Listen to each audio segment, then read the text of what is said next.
আমরা সবাই তাকে চিনি। তিনি যোদ্ধা, তিনি সাধারণ মানুষ নয়, ফ্রিডম ফাইটার। তিনি নারায়ণগঞ্জে 2024 সালে 5ই আগস্ট এই নারায়ণগঞ্জের সেক্টর কমান্ডার হিসেবে বাংলাদেশ জাতীয়তাবাদী দল বিএনপি আমাদের সাগরের মহাদেশটার তারিখে আমরা তাকে দায়িত্ব দিয়েছিলেন যুদ্ধ করার জন্য। তার নেতৃত্বে নারায়ণগঞ্জের বিএনপি ছাত্রদল যুবদল স্বেচ্ছাসেবক শ্রমিক দল সহ সকল অঙ্গসংগঠনের একসাথে তার নির্দেশনা আমরা মাঠেছিলাম। নেতৃত্ব আমরা 17 বছর ভোট ফুলের শিকার হওয়ার পরেও, নির্যাতনের হওয়ার পরেও, অসংখ্য মামলা খাওয়ার পরেও আল্লাহ মোহাম্মদ গিয়াসউদ্দিন সাহেবের সন্তান ছেলে এবং তার পরিবারকে এত নির্যাতন করার পরেও আমরা কিন্তু আল্লাহ মোহাম্মদ গিয়াসউদ্দিন সাহেবের দিকেও ভয় পাই নাই, তার নেতা কর্মীরা ভয় পাই নাই। আমি বক্তব্য দীর্ঘ সময় দেওয়ার খুব ইচ্ছা ছিল। আমি বক্তব্য শুধু আল্লাহ মোহাম্মদ গিয়াসউদ্দিন সাহেবের বক্তব্য শুধু একটি কথা বলে বক্তব্য শেষ করব। আমরা কিন্তু নারায়ণগঞ্জের মানুষ, নারায়ণগঞ্জের লোকের সন্তান।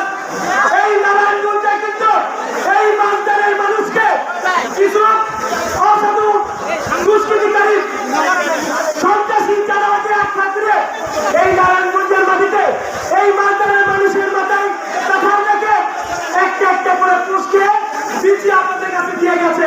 বিমান দিয়ে গেছে না? আজকে আমরা এখানে উপস্থিত হয়েছেন, আপনাদেরকে কাউকে খবর দেওয়া হয়েছে? বলা হয়েছে 500 টাকা তোমরা আপনার মিছিল আসেন, এখানে কাউকে বলা হয়েছে? বলা হয় নাই।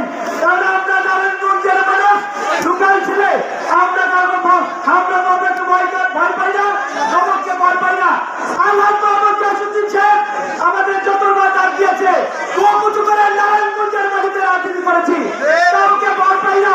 আমি নিজেই গুমের শিকার হয়েছি, একাধিকবার প্রশাসন দিয়ে ছাত্রদেরকে গুলি করে মেরে ফেলার হুমকি দেওয়া হয়েছিল। তারপরে কিন্তু আমরা ছাত্র দল যুবদলের কোনো নেতা কর্মী ভয় পাই নাই।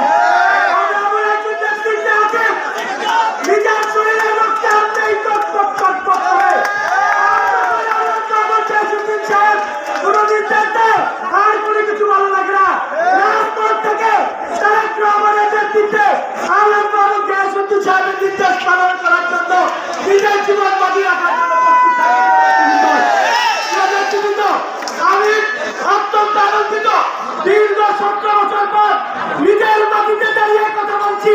এটাই হচ্ছে আমার সবচেয়ে বড় সফলতা। আমি 17 বছর যুদ্ধ করার পরে যুদ্ধের মাধ্যমে স্বাধীন করে এই নারায়ণগঞ্জের মাটিতে নিজের মাটিতে কথা বলতে পারছি। এটাই হচ্ছে আমার সবচেয়ে বড় সফলতা। তাই তুমি দাঁড়িয়ে বক্তব্য পাবো না। সকলকে, বিশেষ করে এই মাঠের মানুষকে আপনাদেরকে চোখ খোলার জন্য আমি ধন্যবাদ জানাচ্ছি। ইতিমধ্যে আপনারা অন্ধকারে ছিলেন, আলোতে এসেছেন, এখন আলোতে জল করে আপনার সবকিছু দেখতে পারবেন কিভাবে আপনাদেরকে ব্যবহার করা হয়েছে। আর ব্যবহার হতে দেওয়া যাবে না এই মাঠের মানুষকে। সন্ত্রাসী কর্মকাণ্ড এই মাঠের হবে না, কিশোরগঞ্জ থাকবে না, মাদকাসক্ত থাকবে না, কোনো সন্ত্রাসী অস্ত্রধারী এই মাঠের মধ্যে থাকবে না। আমি আমার বক্তব্য এখানে শেষ করছি। ধন্যবাদ। বাংলাদেশ জিন্দাবাদ, বাংলাদেশ জাতীয়তাবাদী দল জিন্দাবাদ, দেশ নায়ক তারেক রহমান জিন্দাবাদ, শহীদ রাষ্ট্রপতি জিয়া রহমান আমার হোক, জাতীয় জিন্দাবাদ।